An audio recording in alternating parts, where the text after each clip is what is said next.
तो तुम्हारा स्वागत है एक्स वर्सेस स्टॉकर के पार्ट 2 में। जिसने इसका पहला पार्ट नहीं देखा है, इधर ऊपर लिंक आ रहा होगा, पहले वो जाके देखो, वरना कुछ समझ में नहीं आएगा, समझेगी नहीं। और इस वाले पार्ट में तुम्हें ऐसी ऐसी चीजें पता चलेंगी, ओहो, एंड बहुत ही ज्यादा हंगामा होने वाला है इस पार्ट में। तो सीधा जल्दी से स्टार्ट करते हैं, लेकिन हाँ, शुरू करने से पहले हाइप कर दो वीडियो को। यार रीकैप। तो पिछले पार्ट में हमने देखा हमारी मेन कैरेक्टर जियोन की एक ब्लाइंड डेट होती है और वो बंदा एक साइको था। वो मना करने के बाद भी उसे स्टॉक करने लगता है और हर जगह उसके पीछे जा रहा था, यहाँ तक कि उसने तो उसका करने की भी कोशिश की थी। बट फिर ट्विस्ट आता है और हमें ये पता चलता है कि ये सब कुछ एक्चुअली में करा रहा था जियोन का एक्स, जिसका नाम है नामवू।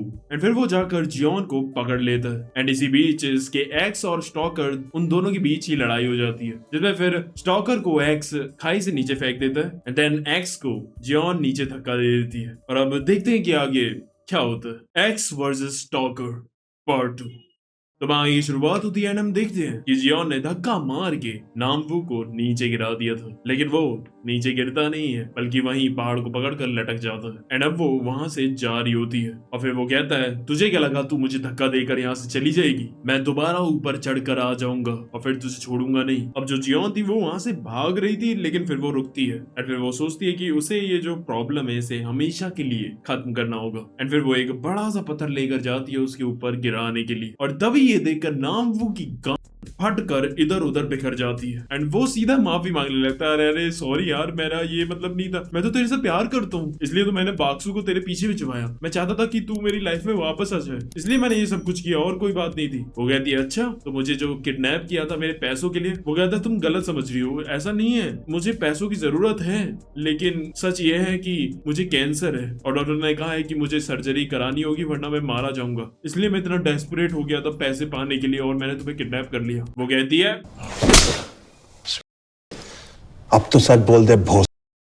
तो यह जैसे रियलाइज हो रहा था कि ये साला फेंक रहा है फिर से। अब ये बात नामवू को भी रियलाइज हो जाती है, इसलिए फिर अब वो दूसरा पैतरा अपनाता है। वो कहता है, तुम मुझे मारकर एक मर्डरर बन जाओगी, क्या तुम्हें एक मर्डरर बनना है क्या? फिर तुम में और मेरे में फर्क क्या रह जाएगा? एंड इसके बाद वो उस पर ही फॉल्ट लगाने लगता है कि तुम्हारी ही गलती है वैसे इस सब में। जियोन कहती है, मेरी कहाँ से गलती है इसमें? मैं तो तुम्हारे साथ हमेशा अच्छे से रहती थी। वो कहता है, यही तो गलती थी तुम्हारी। हमें फिर एक ग्लिम्स दिखाया जाता है 2 साल पहले का, जहाँ पर जियोन जो थी उसका बर्थडे था और जो नाम वो उसका बॉयफ्रेंड था वो उसके लिए केक लेकर आता था। अब तभी वो नोटिस करता है कि जियोन का जो वेट था वो कम ही नहीं हो रहा था। वो पूछता है कि तुमने क्या एक्सरसाइज करना छोड़ दिया है क्या? वो कहती है, अरे वो अभी कुछ क्लासेस आ गई हैं और काफी मैं बिजी चल रही हूँ जॉब में भी, तो इसीलिए थोड़ा बर्डन है, इसलिए मैं जा नहीं पा रही जिम। वो कहता है, तुम्हें तो बस ये मजाक लगता है। पता है मेरे दोस्त मेरे से क्वेश्चन करते हैं कि मैं तुम्हारी जैसी लड़की को क्यों डेट कर रहा हूँ, पता है मुझे कितना ज्यादा एम्बेरस फील होता है। फिर वो कहता है, तुम्हारा आज बर्थडे है, मैं तुम्हें कुछ कहना नहीं चाहता, तुम केक खाओ। लेकिन अब इतना सुनने के बाद उसे केक खा ही नहीं जा रहा था, वो चुपचाप बैठी हुई थी। वो चिल्लाकर बोलता है, मैंने बोला ना केक खाओ।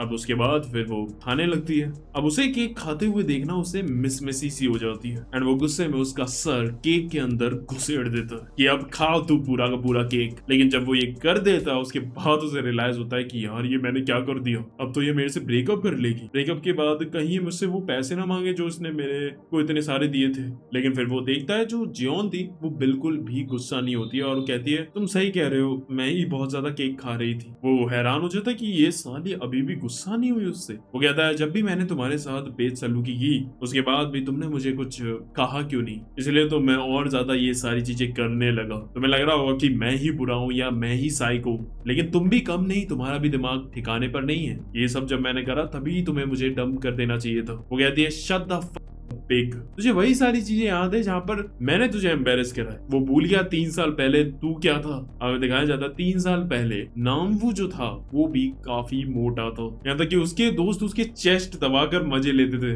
I mean, मोटे बंदे के साथ ये ज्यादातर होता ही है। पर हमें ये भी पता चलता है कि वो जियोन थी जिसने नामवू को जिम मेंबरशिप दिलाई अपने पैसों से। उसने उसकी पूरी डाइट वगैरह को फॉलो करने में मदद की अपने पैसों से और उसे पूरा का पूरा फिट बनाया अपने पैसों से। यहाँ तक कि उसने उसके लिए कॉन्टेक्ट लेंसेज लिए, यहाँ तक कि उसके जो बाल थे उसे भी हेयर स्टाइलिस्ट से स्टाइल कराए और वो एक ही टी शर्ट पहनता था महीनों महीनों, तो उसके लिए उसने डिजाइनर कपड़े तक दिलवाए और उसे पूरा का पूरा अपग्रेड करा। और वो जो लग्जरी वॉच उसने अभी पहन भी रखी है ना, वो भी जियोन ने दिलवाई है। हमें फिर से पास्ट की ग्लिम्स दिखाए जाते हैं जहाँ पर जियोन जो था वो ये लग्जरी वॉच चाहता था, क्योंकि उसे अपने दोस्तों के सामने ना इंप्रेशन झाड़ना था, शो ऑफ करना था। और ये है भी थोड़ा ऐसा मटेरियलिस्टिक बंदा। तुमने देखा ये इसकी इसे घड़ियों से कितना प्यार है। और फिर वो जियोन से कहता है कि तुम अपने कॉलेज का 1-2 सेमेस्टर की छुट्टी करके ट्यूशन पढ़ाकर जो तुम्हें पैसे मिलेंगे उससे तुम ये खरीद देना मेरे लिए। लेकिन वो कहती है कि ये बहुत मुश्किल है क्योंकि ये बहुत ज्यादा महंगी है। और वो बहन ये सुनकर वो गुस्सा हो जाता है, तुम मुझे 4 मिलियन वॉन की घड़ी नहीं दिलवा सकती? सो मैं तुम्हें बता दूं भाई, अगर तुम 4 मिलियन वॉन को कन्वर्ट करोगे रुपीज में तो 2.5 लाख रुपए होता है। सो इन बाबूजी को 2.5 लाख रुपए की घड़ी पहननी है। ये अब इसके बाद वो उसे धमकी देने लगता है, ठीक है फिर मैं जा रहा हूँ तुम्हें छोड़कर, आई वॉन्ट ब्रेकअप। अब जियोन उसे रिक्वेस्ट करती है कि मत जाओ प्लीज, और फिर उसे उसकी जिद के सामने घुटने टेकने पड़ते हैं। अब प्रेजेंट टाइम में हम देखते हैं जियोन कहती है, तुम सही कह रहे हो, हाँ मैंने ही तुम्हें मॉन्स्टर बना दिया ये सारी चीजें देकर। तुम्हारे लिए तो मुझे इतना सब कुछ करना ही नहीं चाहिए था, मुझे तो तुम्हें वही मोटा सुअर जैसा ही रहने देना चाहिए था। अब यही चीज कोर्ट में कहना जज के सामने कि मैंने ये सब इसलिए किया because my girlfriend was too nice to me. Yes I cursed at her, beat her, cheated on her, kidnapped her, hanged her and took her money from her account, but none of them was my fault your honour. अब जब तुम jail में सड़ोगे ना तब सोचना इस चीज के बारे में कि तुम कितने ज्यादा घटिया इंसान हो। ओ सॉरी, इंसान नहीं, तुम तो एक सुअर हो। एंड देन फिर वो गुस्से में एक छोटा सा पत्थर उठाकर उसके सीधे मुंह में मार दिया, जिससे वो और नीचे खिसक जाता है। और फिर वो वहां से जाने लगती है। नाम वो और ज्यादा गुस्से में आता है और वो चिल्लाकर बोलता है, वो बोलता है यहाँ से बचने के बाद I am gonna kill you know matter what. अब इसके बाद हम देखते हैं जो जियोन थी वो जल्द से जल्द भागकर वहां उस जंगल से बाहर निकलने की कोशिश कर रही थी। तभी वो जल्द से मेन रोड तक पहुंच जाती है और सोचती है कि यहाँ से वो किसी की गाड़ी में लिफ्ट लेकर बच जाएगी। दूसरी तरफ हम देखते हैं जो नामवू था वो भी ऊपर चढ़ गया था और अब वो जाता है भागते हुए सीधा अपनी गाड़ी के पास, और अब वो गाड़ी से मेन रोड पर उसे ढूंढने लगता है। उसे पता था कि वो नंगे पैर कहाँ तक ही जा पाएगी। तभी जियोन को रोड पर एक गाड़ी दिखती है एंड उसमें एक आदमी था, वो आता है और तभी जियोन उसके सामने ही बेहोश हो जाती है। एंड अब वो उसे उठाकर अपनी गाड़ी में बैठाता है एंड अब वो जाने लगता है। वो सोचता है कि पहले मुझे हॉस्पिटल लेकर जाना चाहिए इसे। तभी जियोन जागती है और उसे कहती है हॉस्पिटल नहीं, पहले पुलिस स्टेशन चलो। एंड देन फिर वो उसकी बात मानकर जाने लगता है। एंड जो जियोन थी वो काफी थक गई थी तो वो सो जाती। तभी उस बंदे के पास एक बंदे का कॉल आता है और वो और कोई नहीं, नामवू ही था। सो एक्चुअली में ये वही बंदा था जिससे नामवू कॉल पर बात भी कर रहा था। पिछला पार्ट देखा है तो याद ही होगा। तो इसके साथ मैटर क्या है कि ये जो बंदा है ना ये एक लोन शार्क है जो दूसरे बंदों को लोन देता है इंटरेस्ट पर। और नामवू ने भी इससे काफी सारे पैसे लिए होंगे बैटिंग वैटिंग में लगाकर जल्दी कमाने के लिए। नामवू जिस तरह का बंदा है वो ऐसी चीजों में ही पैसे लगाएगा क्योंकि उसे शॉर्टकट से पैसा कमाना है जल्दी से जल्दी, और उसने अपने पैसे डुबा दिए होंगे बैटिंग में, जरूर ऐसा ही हुआ होगा। एंड इसके बाद नामवू ने ही इसे कॉल करके बोला था कि मैं तुम्हें पैसे दे दूंगा, और इसने ही यहाँ पर इसे बुलाया था इसे पैसे देने के लिए। बट फिर ये जाकर देखता है कि जियोन के अकाउंट में सिर्फ 3 लाख वॉन है तो वो हैरान हो जाता है कि बस इतने रुपए, क्योंकि उससे तो लग रहा था कि फेमस मॉडल है इसमें तो होंगे अच्छे खासे पैसे, तो वो इसके अकाउंट से पैसे निकाल कर इसे दे देगा। वैसे मैं बता दूं 3 लाख वॉन को अगर कन्वर्ट करोगे तो 20,000 रुपए बनेंगे। अब ये उस लोन शार्क को फोन करके बोलता है कि तुम कहाँ पर हो, मैं तुम्हें पैसे देने के लिए आया था। पैसे हैं नहीं इसके पास, लेकिन ये फिर भी उसे वहां पर बुला रहा था। वो कहता है तुम मुझे बस ऐसे ही घुमाए जा रहे हो, मैं पहले अभी किसी काम से पुलिस स्टेशन जा रहा हूँ और उसके बाद फिर मैं तुम्हारे घर जाऊंगा जहां से मैं तुम्हारी लग्जरी घड़ियों का कलेक्शन उठाऊंगा, उन्हें बेचकर मैं अपने पैसे पूरे कर लूंगा। और वो फोन काट देता है, लेकिन वहां नामवू गुस्सा हो रहा था कि मेरी चीजों का हाथ मत लगाइयो साले। एंड अब वो गाड़ी लेकर उसका पीछा करने लगता है। उसे पता था कि वो यहीं कहीं होगा, उसने बुलाया था उसे तो। एंड फिर वो उसकी गाड़ी ढूंढ भी लेता है। तभी वो देखकर हैरान हो जाता है कि जियोंग उसकी गाड़ी में बैठी हुई है। फिर वो उसे गाड़ी रोकने के लिए कहता है, लेकिन वो नहीं रोकता। फिर वो उसे टक्कर मारता है और उसके बाद आगे जाकर अपनी गाड़ी लगा देता है। इसके बाद उसे गाड़ी रोकनी पड़ती है। अब वो बंदा बाहर निकलता है और कहता है क्या है यार तुझे पैसे वगैरह तो तेरे को देने नहीं है, पैसे हैं अभी तो दे मेरे को अभी। वो कहता है अभी तो नहीं है, बट ये जो लड़की है ना मेरे साथ, ये मेरी गर्लफ्रेंड है, ये हमें पैसा कमा कर दे सकती है। वो कहता है कैसे? वो बताता है कि ये काफी ज्यादा खूबसूरत है और ये मॉडल भी है काफी फेमस, तो तुम इसे बेच कर इससे पैसे कमा सकते हो, मेरी घड़ियां भी बेचकर इतना प्रॉफिट नहीं आएगा जितना इस बिजनेस में आएगा। अब तभी फिर वो उसका मुंह पकड़ता और कहता है मैं ऐसा कोई बिजनेस नहीं करता हूँ। एंड फिर वो वहां से जाने लगता है कहते हुए कि मैं तुम्हारे घर से घड़ियां उठाकर अपना लोन पार कर लूंगा। हम देखते हैं जो जियोन थी वो अभी भी गाड़ी में सोई रही थी। अब जो नामवू था उस पर अब कोई रास्ता नहीं बचा था और इसीलिए फिर वो होश खो देता है एंड इस बंदे का सर पकड़कर सीधा इसकी विंडशील्ड पर मारता है और तभी जियोन की भी आंखें खुल जाती है और उसकी हालत भी खराब हो जाती है जब सामने वो फिर से देखती है नामवू को। अब इसके बाद हमें दिखाया जाता है कि सुबह हो गई है और वहां दो जनों को पड़ा हुआ मिलता है एक शख्स और वो था बाक्सू और ये साला अभी तक जिंदा था। मानना पड़ेगा क्या आदमी है साला, इतनी बड़ी खाई से गिरने के बाद भी जिंदा है। पावर ऑफ ऑब्सेशन ने बचा लिया भाई इसे। इधर हम दूसरी तरफ देखते हैं जो नामवू था उसने उस लोन शार्क की बॉडी को एक बोरी में बांध कर गड्ढे के अंदर डाल दिया था, यानी कि ये बंदा तो मार दिया इसने और सामने उसने पेड़ पर बांध रखा था जियोन को। फिर वो कहता है क्या कह रही थी तुम मुझसे जब मैं वहां नीचे लटक रहा था? वो बोलती है हाँ तू सुअर एक नंबर का। लेकिन तभी वो उसमें चांटे बजाने लगता है, घूसे बजाने लगता है और उसे बुरी तरह मारता है काफी देर तक। फिर वो रोने लगती है और कहती है तुमने इस बंदे को क्यों मारा, ये तो बेकसूर था, ये तो सिर्फ मेरी मदद करना चाह रहा था। वो कहता है ये सब भी तुम्हारी वजह से हो रहा है, अगर तुम्हारे अकाउंट में इतने कम पैसे नहीं होते तो मैं ऐसे पैसे दे देता और इसका ये हाल ना होता। मतलब ये साला बंदे का कॉन्फिडेंस मानना पड़ेगा, अपनी गलती कभी नहीं मानता, ये दूसरे की गलती निकाल देता अपनी गलती में भी। अब उसके बाद वो निकालता है जियोन का फोन और उसे कहता है मैं तेरे फोन से फोन करूंगा अब तेरे सारे कॉन्टेक्ट्स को और तू उन सबसे पैसे मांगेगी मेरे लिए। अमाउंट है 50 मिलियन वॉन, अगर तूने 50 मिलियन वॉन जमा कर लिए तो तुझे मैं छोड़ दूंगा जिंदा और अगर नहीं तो तुझे मारकर इसी के साइड में गाड़ दूंगा। वो कहती है ऐसे मैं कैसे मांग लूं किसी से भी 50 मिलियन वॉन? वो कहता मुझे नहीं पता कैसे हुई, कर जिंदा रहना है कि नहीं। अब वो पहला नंबर लगाता है उसके कांटेक्ट में जो कि एक मॉडल ही थी, फीमेल फ्रेंड उसकी जीसू को। वो उसे कहती है कि यार मुझे ना एक फेवर चाहिए। वो कहती है हाँ बता बता। वो कहती है मुझे पैसे चाहिए कुछ। बोलती है हाँ बोल बोल। वो कहती है 5 लाख वॉन दे सकती है। अब ये सुनते ही वो कहती है अरे यार मेरा शॉट लगा हुआ है, मैं तुझे बाद में कॉल करती हूँ और फिर वो कॉल काट देती है। अब इसके बाद फिर वो ऐसे ही करता रहता है, इसके कॉन्टेक्ट के हर एक नंबर को वो डायल करवाए जा रहा था और सबसे वो अमाउंट मांगने की कोशिश कर रही थी। यहाँ तक कि वो मियोंग को भी कॉल करता है लेकिन वो तो साली साफ मना कर देती है और उस पर ही चिल्लाने भी लगती है। फिर काफी सारे कॉन्टेक्ट के बाद अब वो फोन लगाता है उसकी बेस्ट फ्रेंड सोरा को, जिसकी एक बार जियोंग ने हेल्प करी थी पैसे देकर काफी बुरे समय में। तो वो सोचती है इससे मैं 10 मिलियन वॉन तो मांग सकती हूँ। अब वो उसे फोन करती है, उससे फेवर मांगती है और उससे मांगती है 10 मिलियन वॉन। भाई वो सुनते ही फोन काट देती है बिना कुछ बोले। अब ये देखकर नाम वो जोर जोर से हंसने लगता है कि ये थी तेरी बेस्ट फ्रेंड। वो कहता है अब तो सारे नंबर खत्म हो गए, अब तुम्हारे पेरेंट्स की बारी। वो कहते हैं प्लीज उन्हें मत कॉल करो, मैं उनसे पहले ही बहुत पैसे मांग चुकी हूँ, अब नहीं मांग पाऊंगी 1 रुपया भी। अब इसके बाद जियोंग ये भी कहती है कि मुझे ये तो बताओ अगर मैंने रुपए मांग भी लिए तो इसकी क्या गारंटी है कि तुम मुझे छोड़ दोगे, क्योंकि मैंने तो देखा है कि तुमने 2 जनों को कत्ल किया है, बाक्सू और ये लोन शार्क का। वो कहता है ये जो बंदा अपना लोन शार्क है ये अभी तक मारा नहीं है। जब 50 मिलियन वॉन की डील तुम किसी से सेट कर लोगी उसके बाद मैं तुम्हारे हाथों से इस लोन शार्क को मरवा दूंगा एंड फिर हम दोनों को ही हमारा एक एक सीक्रेट पता होगा, तो तुम किसी को नहीं बताओगे कि मैंने बाक्सू को हाई से धक्का दिया था, क्योंकि फिर मैं बता दूंगा कि तुमने भी इस लोन शार्क को यहाँ मार कर गाड़ा है, तो इससे तुम भी चुप रहोगी मैं भी चुप रहूंगा, सिंपल। अब इसके बाद उसके कांटेक्ट में बचता है लास्ट नंबर सिक्योरिटी गार्ड का। अब उस पर कोई चारा नहीं था, उसे सीधा मांगना था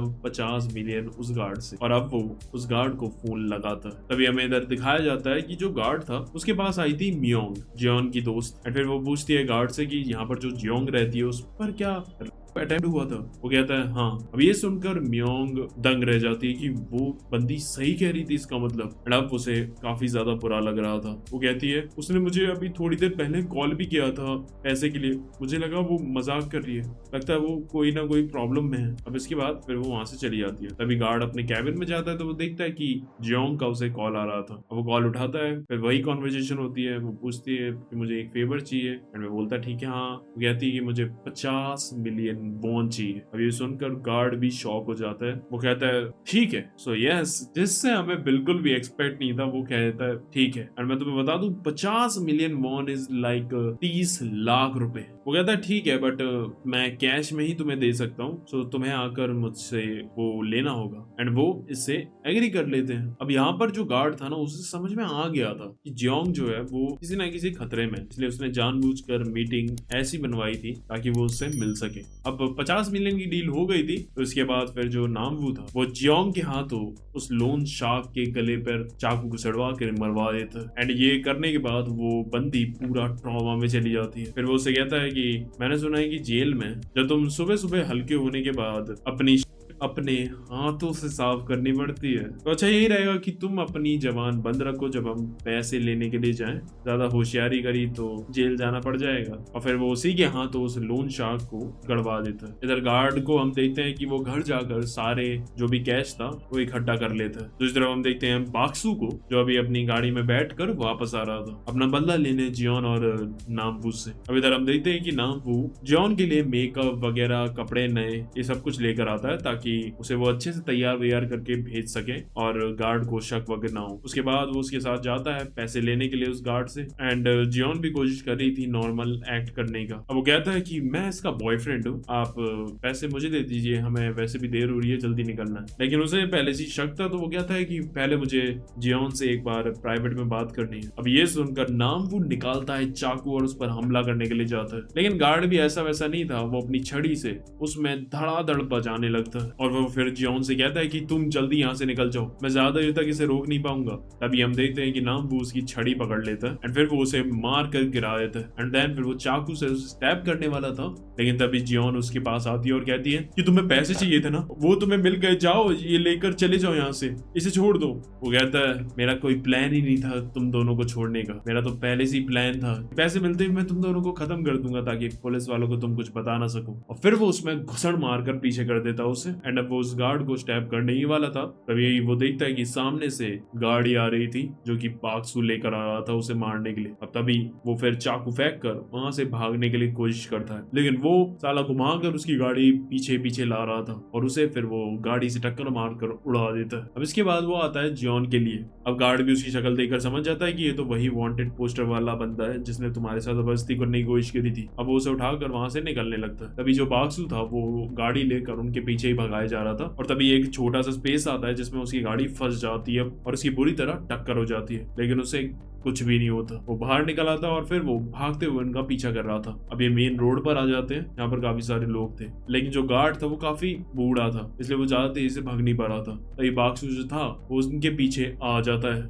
और फिर गार्ड जो था वो उसे पकड़ लेता है और जियोन से कहता है कि तुम यहाँ से निकल जाओ, मैं इसे रोकता हूँ। अब जियोन वहां जाकर वहां के लोगों से जल्दी से मदद मांगने की कोशिश करती है, लेकिन कोई मदद ही नहीं कर रहा था, बल्कि वहां जो लोग खड़े थे वो वहां वीडियो बना रहे थे उस गार्ड और बाक्सू की लड़ाई की। और अब वो उस गार्ड में बुरी तरह बजाया जा रहा था। अब जियोन भी उसे रिक्वेस्ट कर रही थी प्लीज इन्हें मत मारो, और तभी वो एकदम से उसके पास आकर उसे डरा देता है जिससे वो नीचे गिर जाती है और फिर वो उन लोगों से रोकर भीख मांगने लगती है कि प्लीज मेरी मदद करो। अब तभी उनमें से एक बंदा फिर आगे आता है और कहता है कि उस गार्ड को छोड़ दो, और फिर जो बाक्सू था वो एक कैच कर उस बंदे में गुजर मारकर उसे बेहोश कर देता है। और इसके बाद तो फिर किसी और की हिम्मत ही नहीं हो रही थी कि वो आगे भी आए। अब इसके बाद फिर वो उस गार्ड को उठाकर पटक ही देता है, लेकिन उसके बाद भी वो गार्ड उसे छोड़ ही नहीं रहा था, उसका पैर पकड़ लेता है। अब इससे वो काफी ज्यादा परेशान हो जाता है और साइड में उसे एक ईंट मिलती है, उसे उठाकर वो उससे उसका सर फाड़ने वाला था, लेकिन तभी जियोनो जो थी वो बीच में आ जाती है और कहती है बस रुक जाओ, तुम मेरे को चाहते हो ना तो मुझे ले जाओ, इन्हें छोड़ दो। और फिर वो बाक्सू उसके मुंह पर ईंट मारने वाला था, लेकिन तभी वो एकदम से रुक जाता है और कहता है your body is wet now. और फिर से वो एकदम से टर्न ऑन हो जाता है और फिर वो उसके बाल पकड़कर उसे खचेड़ता हुआ वहां सबके सामने से ले जा रहा था। अब तभी वहां खड़े लोग आते हैं उसे रोकने के लिए और फिर जो बाक्सू था वो उन सब की धुलाई कर देता है और फिर वो जियोन को अपनी गाड़ी में बैठाता है और फिर वो जाता है नामवू के पास और कहता है तुमने ये सब भांग बोस किया ये कुछ चंद पैसों के लिए और तू मुझे पागल बोल रहा था। और फिर जो उसकी जो महंगी घड़ी होती है वो उसे भी उतार लेता है जो उसकी सबसे प्यारी चीज थी और उसे फिर वो पहन लेता और कहता है अब तेरी घड़ी भी मेरी और तेरी बंदी भी मेरी। एंड अब वो जाने लगता है, लेकिन जो जियोन था ना उसकी में कीड़ा होता है। एंड फिर वो कहता है जियोन काफी डिलीशियस थी, मजा आ गया उसे चख कर। साफ साफ वो यहाँ पर रेज बेट कर देता उसे, और फिर वो गुस्से में उसमें 2-3 घुसड़ और लगा के बेहोश कर देता उसे। अब उसके मन में भी ये क्वेश्चन तो था कि अब ये व्हाइट क्लोथ नहीं है, यानी कि वर्जिन नहीं है, और उसके बाद फिर वो गाड़ी लेकर वहां से चला जाता है। अब देखते हैं उसके जाने के बाद वहां एक बंदा आता जो कि उस सब चीज की वीडियो बना रहा था, वहां खड़ा खड़ा मदद नहीं कर रहा था। फिर वो वहां पर आ जाता है जहां पर नामवू पड़ा हुआ था, और वो देखता है कि सामने पैसे भी पड़े हुए थे, और वो उसे उठाने लगता है। तभी नामवू होश में आ जाता है और वो उससे कहता है कि मेरे पैसे वहीं छोड़ दे, लेकिन वो उसे धक्का देकर वहां से चला जाता है। अब नामवू खड़ा हो जाता है और भाग कर जाता है उसे मारने के लिए, और उसे दबोच लेता है। अब नामवू को जितने पैसे मिलते हैं वो उन्हें उठाकर अपनी गाड़ी में बैठ जाता है और काफी खुश हो रहा था कि चलो अब मैं सारे जो भी मेरे कर्ज हैं वो सब चुका दूंगा। लेकिन तभी वो अपने हाथ पर नोटिस करता है कि उसकी घड़ी नहीं थी उसके पास। फिर उसे गुस्सा आने लगता है, वो बाहर जाता है और चाकू उठा लेता है। दूसरी तरफ देखते हैं जो जियोन होती है उसे होश आता है और वो कहीं छोटी सी जगह में बंद थी। हम देखते हैं कि बाक्सू ने एक्चुअली में उसे एक ट्रॉली वाले बैग के अंदर पैक कर दिया था जो उसकी गाड़ी के अंदर था। अब जियोन को काफी ज्यादा डर लग रहा था और उसे यही लग रहा था कि ये अब उसका करके उसे मार देगा। अब वो वहां पर चिल्लाने भी लगते हैं कि मुझे छोड़ दो। तभी बाक्सू उसे चिल्लाकर बोलता है चुप कर। फिर हम देखते हैं कि फिर वो उस बैग को ले जाता है एक जगह, एंड फिर हम देखते हैं कि फिर वो उसके अपार्टमेंट पहुंचता है और वहां से इस ट्रॉली को ले जा रहा था, एंड फिर अंदर जाकर रूम में वो उसे खोल भी देता है। तभी हम देखते हैं कि इसे जाते हुए ना वहां के सिक्योरिटी गार्ड ने इसे देख लिया था, और उसे देखकर रियलाइज होता है कि ये तो वही वांटेड पोस्टर वाला बंदा है। तभी फिर वो उस वाले सिक्योरिटी गार्ड को फोन लगाता है, और हम देखते हैं कि वहां वो सिक्योरिटी गार्ड बेहोश पड़ा हुआ था, लेकिन उसे उस बंदे ने उठा लिया था जो मदद करने के लिए आगे आया था, और वो रोड पर लिफ्ट मांग रहा था ताकि वो इस सिक्योरिटी गार्ड को हॉस्पिटल तक पहुंचा सके। तभी जैसे तैसे उसे लिफ्ट भी मिल जाती है। अभी तरह हम दूसरी तरफ देखते हैं जो बाक्सू था वो एक गोली निकालता है जो कि एक्चुअली में एक था। उसके पास एक गोली थी जो कि एक्चुअली में काम करती है, एंड वो कहता है जब ये तेरी बॉडी के अंदर जाएगी ना तो तू सिर्फ मुझे चाहेगी नहीं बल्कि तू मुझसे भीख मांगेगी कि मैं तुझे प्यार करूं, एंड तभी तो मजा आएगा। When you like me then I will destroy you. और बस यहाँ पर अब बचने के लिए जॉन को अपना दिमाग चलाना था, क्योंकि फिजिकली तो वो इससे जीत ही नहीं सकती थी, मेंटली वो कुछ कर सकती थी। तभी वो नोटिस भी करती है पिछली चीजें इसकी कि ये जो बंदा है ना ये फिजिकली काफी स्ट्रॉन्ग है, लेकिन ये काफी डरपोक भी है, मेंटली इतना स्ट्रॉन्ग नहीं है, ये घबरा जाता है काफी बार। तो इसे बस ऐसी चीज को ट्रिगर करना है जो इसके लिए काफी सेंसिटिव हो। फिर वो कहती है तुम्हारे पेरेंट्स को इसके बारे में पता है कि तुम ये सब कर रहे हो? वो कहता है इसमें मेरे पेरेंट्स कहाँ से आ गए? वो कहती है क्यों नहीं आ गए? उनका बेटा अगर किसी लड़की को किडनैप करके उसका रेप करेगा तो सबसे पहले नाम तो पेरेंट्स का ही खराब होता है ना। वो कहता है तुमने मुझे धोखा दिया है, तुमने उसे कहा था कि तुम व्हाइट क्लोथ हो लेकिन तुम नहीं हो, तुमने भी तो गलत किया है मुझे झूठ बोलकर, तो सिर्फ मैं ही क्रिमिनल क्यों? अब वो उस को इंजेक्शन में ले लेता है, और अब वो उसके पास आ रहा था। वो कहती है you are a piece of जो करने के लिए यूज कर रहा है, क्या ठरकी भड़वा है वे तू। अब वो उसे एकदम घूरते हुए देख रही थी, एंड उसे ये नजर उसकी बिल्कुल भी पसंद नहीं आ रही थी, एंड फिर उसे वो गुस्सा आ जाती है, एंड फिर वो इंजेक्शन लेकर उसकी तरफ बढ़ता है और उसे नीचे ढकेल देता है। अब इसके बाद जो जियोन थी वो अपने पैरों से उसके डार्क नाइट को टच करने लगती है। वो कहता है मेरी बॉडी को टच मत करो। वो कहती है क्यों, तुम तो यही चाहते हो ना, यू पीस ऑफ इतना डर क्यों रहे हो तुम? क्या हुआ? कहीं ऐसा तो नहीं कि तुम भी एक व्हाइट क्लोथ हो, यानी कि वर्जिन? और वो पीछे हट जाता है और कहता है नहीं नहीं मैं नहीं हूँ, मैंने तो बहुत बार कर रखा है। वो कहती है अबे चल झूठ मत बोल, कोई लड़की तेरे पास आना ही नहीं चाहती होगी। और अब उसकी थोड़ी थोड़ी विल वो तोड़ने लगती है और वो घबराने लगता है। फिर वो उसके सामने खड़े होकर बोलती है तू सिर्फ एक ठरकी है जो इतना बड़ा होने के बाद भी अपने डार्क नाइट को कंट्रोल करके नहीं रख पाता। अब उसे इंजेक्शन लगाने को आता ही है, लेकिन तभी उसके एक खैच कर लात मार देती है उसके अखरोटों पर, और अब वो जल्दी से वहां से भागने लगती है। लेकिन तभी वहां से एंट्री होती है नामवू की, और उसे देखकर जियोन की फटके चार हो जाती है, और उसे लग रहा था अब तो ये मुझे मार ही देगा। लेकिन वो उसके पास आता है और पूछता है नामवू कहाँ है? वो कहती है अंदर वाले रूम में। एंड देन उसके बाद वो उसे कुर्सी पर बांध कर चला जाता है। अब वो अंदर जाता है और बाक्सू को पूरी तरह मारता है, और जो बाहर बैठी हुई थी जियोन उसे सिर्फ अंदर रूम से आवाजें आ रही थी चीखने की, और उसका दिल जोर जोर से धड़के जा रहा था। एंड फिर कुछ देर बाद बाहर आता है नामवू जो कि पूरा खून में सना हुआ था। अंदर वो देखती है तो रूम में भी पूरा खून खून हो रखा था। वो अपनी घड़ी उससे ले आता है और पहन लेता है, लेकिन तभी वो नोटिस करता है कि वो टूट गई थी। एंड फिर उसे गुस्सा आ जाता है और वो उसे उतार कर उसमें लाते मारने लगता है, और फिर जियोन के पास आकर वो चाकू रख देता है, और फिर वो उससे कहता है जितना तुमने सहा या तुम बेइज्जत हुई हो ना उतना मैंने भी सहा है। मैंने तुम्हारे कहने पर जिम ज्वाइन किया था, यहाँ तक कि तुमसे माफी भी मांगता था कि आज के बाद फिर मैं कभी भी जिम की छुट्टी नहीं करूंगा। सॉरी जियोन, मैं फिर से एक टी शर्ट नहीं पहनूंगा। You said you love me but back then you don't like anything about me. तुम्हें मेरे साथ शर्म आती थी and that's why you changed me. तुमने ये भी कहा था कि तुम्हारी सहेलियां तुमसे क्वेश्चन भी करती है कि तुम ऐसे घटिया बंदे को क्यों डेट कर रही हो। एंड पता है जब मैंने उस दिन तुम्हारा मुंह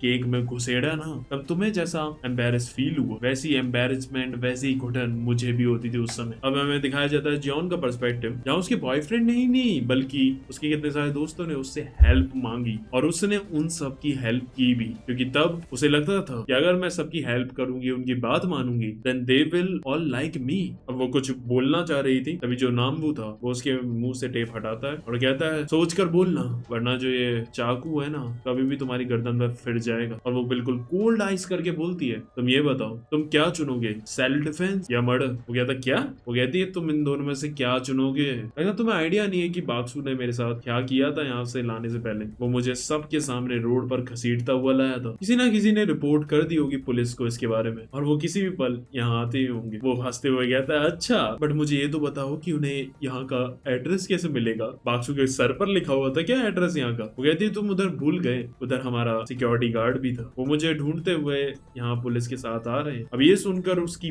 फट के चार हो जाती है और वो चाकू छोड़कर बाहर खिड़की से देखने लगता है। जॉन कहती है ओहो देखो तो तुमने वहां पर खून लगा दिया, ये सबूत काफी काम आएगा पुलिस के लिए कि तुमने इसका मर्डर किया है। वो तभी तुरंत वहां से खून मिटाने लगता है, लेकिन फिर वो देखता है तो वहां पूरा कमरा खून से सना हुआ था, तो उसके बचने के चांसेस 0 थे। वो कहती है तुम्हें सिर्फ एक ही चीज बचा सकती है एंड वो है मेरी जुबान, जो मैं बोलूंगी वो पुलिस वाले मानेंगे। फिर वो उसके पास आता है गुस्से में और कहता मैं तुझे मार दूंगा। वो कहती ठीक है फिर सड़ना पूरी जिंदगी जेल में। वो जो चाकू से छूता और कहता है मैं तुझे मारने के बाद खुद भी मर जाऊंगा। वो कहते हैं अच्छा इतना ही कह रहा है तो करके दिखा ना। अब वो उसका गला दबाने लगता है, लेकिन जो जियोन थी ना वो उसकी आंखों में घूरते हुए देखी जा रही थी बिना किसी डर के, और उसे साफ साफ नजर आ रहा था कि इसे बिल्कुल भी डर नहीं है मरने से भी। और ये देखकर नामवू की फट रही थी और वो उसे छोड़ देता है। और फिर वो कहता है ठीक है सेल्फ डिफेंस कैसे करूंगी तुम। वो कहती है मैं बोल दूंगी कि बाक्सू मेरे साथ जबरदस्ती करना चाह रहा था और उसी बीच तुमने मुझे बचाने की कोशिश की जिसमें